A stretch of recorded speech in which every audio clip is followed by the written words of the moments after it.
భార్యాభర్తలిద్దరూ గొడవ పడుతూ భర్త: "నువ్వంటే నాకేమైనా భయం అనుకుంటున్నావా? నెవర్." భార్య: "అబద్ధాలు చెప్పకండి. నన్ను చూడ్డానికి ముందు ఐదుగురితో వచ్చారు. తాంబూలానికి 50 మందితో వచ్చారు. పెళ్ళికి 200 మందితో వచ్చారు. కానీ నేను మీ ఇంటికి ఒంటరిగా వచ్చాను." అత్త: "మీరు మా అల్లుడుగా దొరకడం మా అదృష్టం.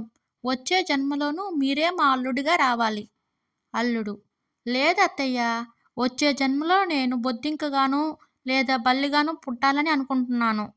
అత్త: "అదేంటి అల్లుడు, అదేం కోరిక?" అల్లుడు: "మరి మీ కూతురు భయపడేది వాటికే కదా అత్తయ్య." రాము: "ఏంటి ఇవాళ చికెన్ కర్రీనా?" సరళ: "శనివారం ఎవరైనా చికెన్ తింటారా?" రాము: "అంటే జనరల్‌గా వీకెండ్ కదా అని అడిగాను." సరళ: "అలా అని రాజ్యాంగంలో రాసుందా?" రాము: "ఆ మాత్రం దానికే రాజ్యాంగంలో రాసి ఉండడం ఎందుకులేండి."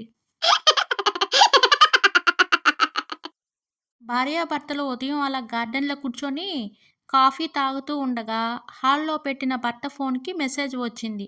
ఎంతో ఆతృతగా వచ్చి చూడగా ఆ మెసేజ్‌లో ఇలా ఉంది: "కాఫీలో నాకు కాస్త షుగర్ తక్కువ అనిపిస్తుంది. వచ్చేటప్పుడు తీసుకురండి" అని. సుకన్యకి లాటరీలో 10,00,00,000 వచ్చాయి. ఆ విషయం చెబితే ఆమె గుండె ఆగి చనిపోతుందని ఆ లాటరీ కంపెనీ వాళ్ళు ఆమె బంధువు చందుకి కాల్ చేసి చెప్పారు. అతడు ఆమె వద్దకు వెళ్ళి, "సుకన్య, నీకు లాటరీలో 10,00,00,000 వచ్చాయి అనుకో, ఏం చేస్తావ్?" అని అడిగాడు.